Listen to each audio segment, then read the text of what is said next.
officially saying, and our constitution is a public document. Ինչ երաշխիքներ է ուզում Ադրբեջանը Հայաստանից Սյունիքով Նախիջևանին անխոչնդոտ միանալու համար։ Ադրբեջանի արտգործնախարարը Անտալիայում դիվանագիտական ֆորումին Հայաստանի արտգործնախարարի ներկայությամբ հստակ հայտարարեց. իրենք Սյունիքով ուզում են անխոչնդոտ անցում, որը ենթակա չէ փոփոխության, անկախ Հայաստանում իշխանության փոփոխությունից։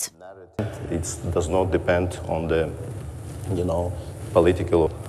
changes in Armenia. Մենք չենք ուզում հայտնվել մի վիճակում, երբ համաձայնում ենք մի բանի ու 1-2 տարի անց Հայաստանի օրենսդրության փոփոխության կամ էլ Հայաստանում իշխանության փոփոխության պատճառով կանգնելու ենք նույն 30 տարի առաջվա իրավիճակի առաջ, երբ հակամարտությունը սկսվեց ու Նախիջևանի ինքնավար հանրապետությունը դարձավ այս իրավիճակի գերին։ Հենց այդ պատճառով էլ մեզ համար շատ կարևոր է, որ սա լինի անխոչնդոտ անցում բոլոր անհրաժեշտ երաշխիքներով, որ այս իրավիճակն այլևս ենթակա չլինի փոփոխության եւ կախված չլինի Հայաստանում քաղաքական փոփոխություններից։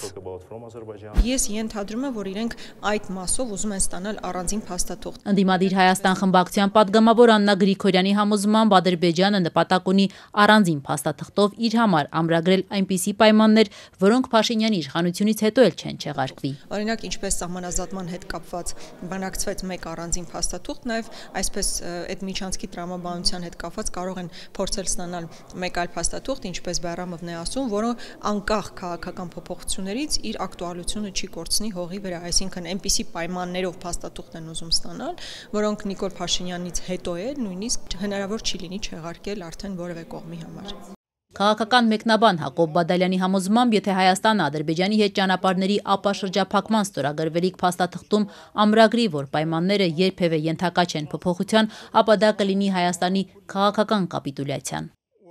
Խելագարություն է պատկերացնել, որ Հայաստանը օրինակ որևէ փաստաթղթում կամրագրի, որ տվյալ փաստաթուղթը երբևէ ենթակա չի լինի փոփոխության։ Այսինքն, եթե Հայաստանը գնա այդպիսի որևէ ամրագրման, դա կնշանակի պարզապես, որ դա ոչ թե խաղաղության կամ ճանապարհների վերաբերյալ ինչ-որ համաձայնություն է, այլ պարզապես Հայաստանի քաղաքական կապիտուլյացիա։ Ճանապարհների ապաշրջափակման թեման Հայաստանն ու Ադրբեջանը դուրս բերեցին խաղաղության պայմանագրից, եւ եթե այս հարցում կողմերն ի վերջո համաձայնության գան, ապա ըստ վերլուծաբանի ենթադրվում է, որ պետք է ստորագրվի նոր փաստաթուղթ։ Թե ինչպիսի կարգավիճակ կունենա այդ փաստաթուղթը դժվար է ասել, սակայն Հակոբ Բադալյանը չի բացառում, որ Ադրբեջանը պահանջում է, որ այդ փաստաթուղթը միջպետական պայմանագրի տրամաբանություն ունենա, որպիսի առավելագույն երաշխիքներ ստանա։ For us this is absolutely crucial. Այսինքն Երևանը ավելի ցածր ստատուսով համաձայնություն է պատկերացնում, ադրբեջանցիները փորձում են դա եւս բարձրացնել միջպետական պայմանագրի ստատուսին։ We suggested to use, modern technologies. Անտալիայում դիվանագիտական ֆորումի ժամանակ Ադրբեջանի արտգործնախարարի հետ քննարկմանը Հայաստանի արտգործնախարարն առաջին անգամ փակագծեր բացեց ճանապարհների ապաշրջափակման մասով Բաքվին արված առաջարկի մասին։ Ինչպես Արարատ Միրզոյանն էր նշել, ֆիզիկական շփումը բացառելու համար անգամ առաջարկել են հայտարարագրերով աշխատել։ Electronic scanners which will allow us to avoid physical check of the goods of the cargo, to use electronic declarations. Մենք հասկանում ենք, որ Հայաստանի հարավում 45 կիլոմետր կա, որն Ադրբեջանի երկու մասերը իրար կապելու ամենակարճ ճանապարհն է։ Ընդ որում առաջարկել են կիրառել ժամանակակից տեխնոլոգիաները, էլեկտրոնային սկաներներ, որոնք թույլ կտան մեզ խուսափել ապրանքների ֆիզիկական ստուգումից, կիրառել էլեկտրոնային հայտարարագրեր, այս տեղեկատվությունը կարող են փոխանակել համապատասխան կառույցները, ինչը թույլ կտա ունենալ այդ տրանզիտը առավելագույն արագությամբ, բայց դրական պատասխան չկա։ We made a very concrete proposal, no positive answer.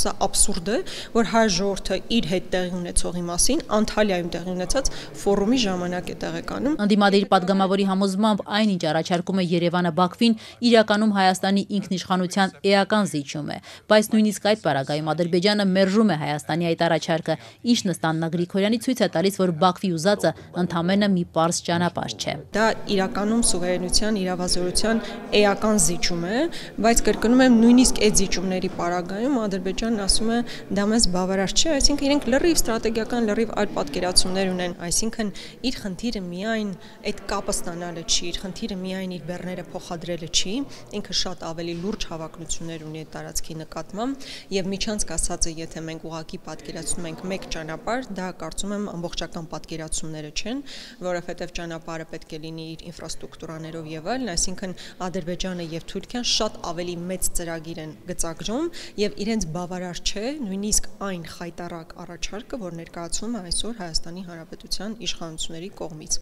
Ազատությունը հարցմամբ դիմել է վարչապետ Փաշինյանին, պարզելու, թե ինչ երաշխիքներ է ուզում Ադրբեջանը Հայաստանից Սյունիքով Նախիջևանին անխոչնդոտ միանալու համար, այդ երաշխիքները ինչ փաստաթղթում պետք է ամրագրվեն, որոնք ինչպես արտգործնախարար Ջեյհուն Բայրամովն է նշում, հետագայում ենթակա չեն փոփոխության եւ կախված չեն լինի Հայաստանում քաղաքական փոփոխություններից։ Որքանով է Բաքվի անխոչնդոտ անցման երաշխիքների պահանջը ընդունելի Հայաստանի համար եւ արդյոք դրա շուրջ կան քննարկումներ։